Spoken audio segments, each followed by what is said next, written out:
Let's talk about the playlist. Okay, so the playlist, that's this button right here. So basically, that's just a folder.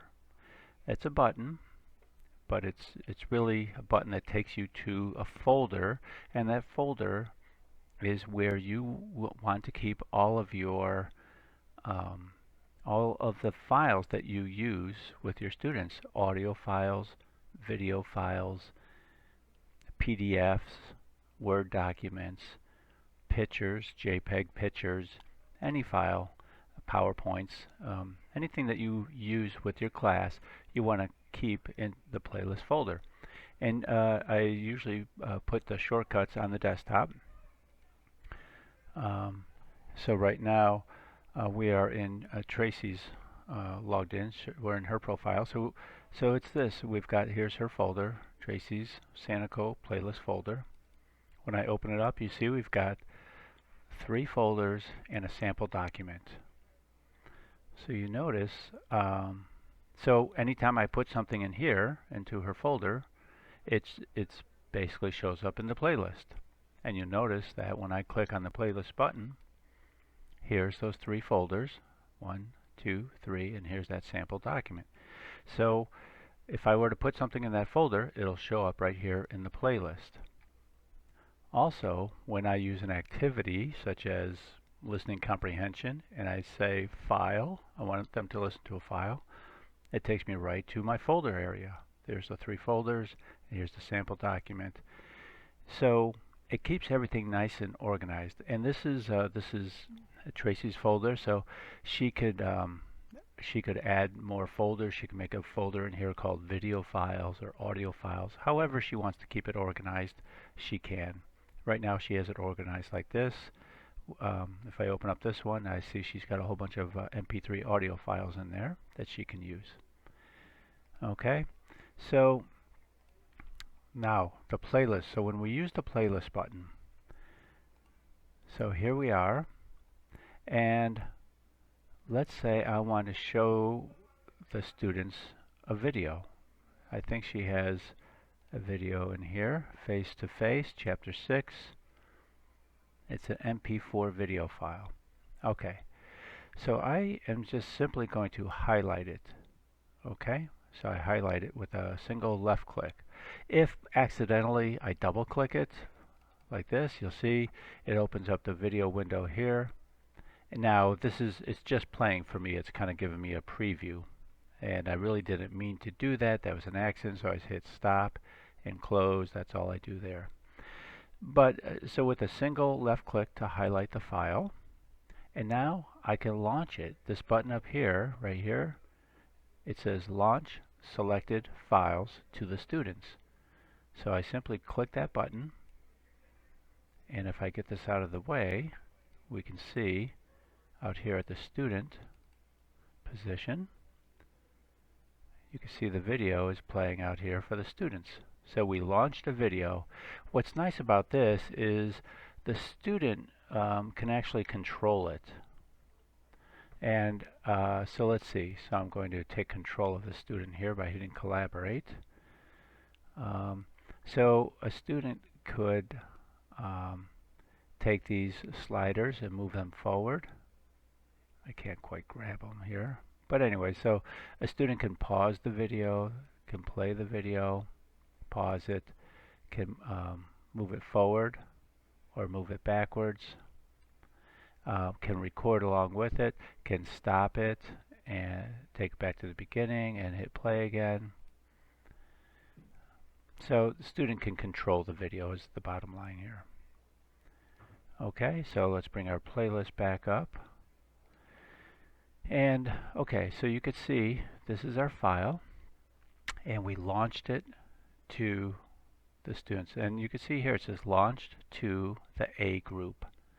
Everyone is in the A group by default. So if we want to take that file away and unlaunch it, we again just highlight it, and we use one of these X's up here. This one says close all launched files. So if I have multiple files, it's going to close all of them. This first X says close just the file I have selected. So At this point, either one of those X's is going to be fine. And it says allow students to save their work. It doesn't matter. You could either uncheck it or check it if you want. But so I close the file, and now the file is gone. You can see out here in the student position, the file is no longer there. Okay, so that's one thing we can do. And again, that doesn't have to be video. It could be audio file, whatever. So here's another option. Let's go back to that file. And again, before I explain that, you see I opened up a folder. But let's say I want to go back up one level. I could use this level. It says go back up a level. So I just went back up a level. Or if I go in this folder, I want to go back to the main playlist. I could just double click on this word playlist here. It takes me back to the main playlist. So in here I've got a bunch of MP3.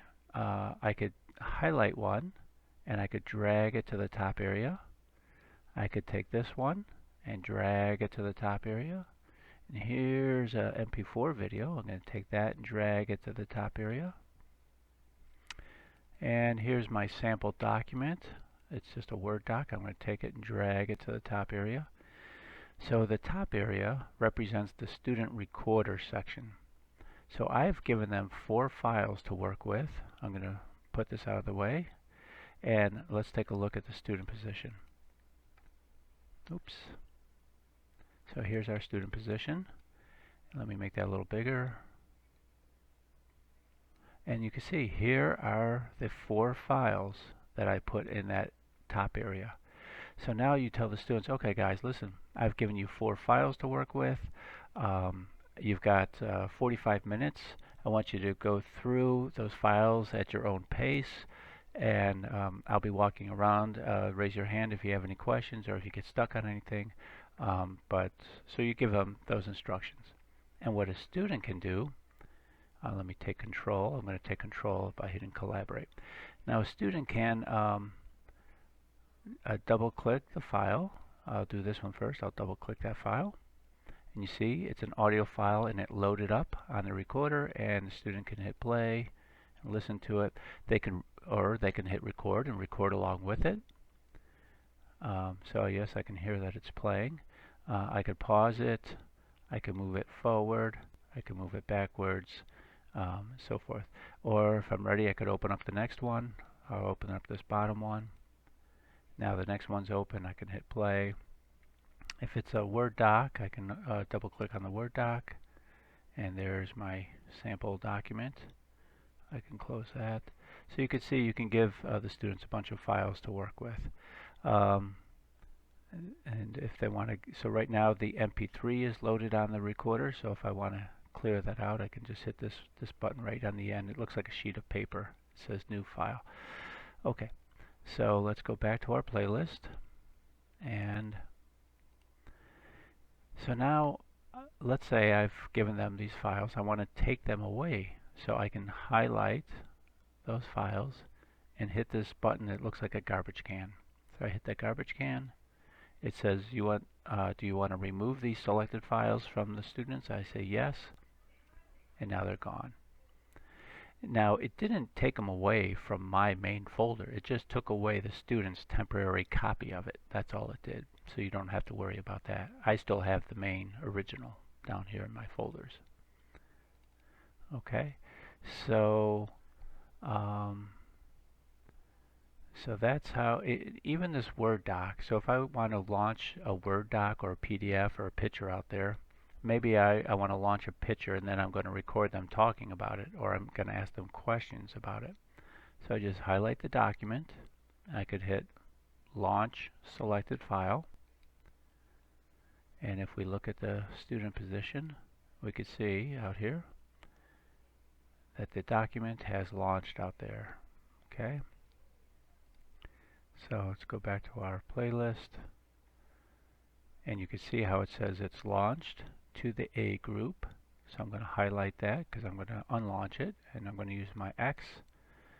Close all launched files. Yes, close launched files. And now it's gone. So that's a quick review of the playlist folder.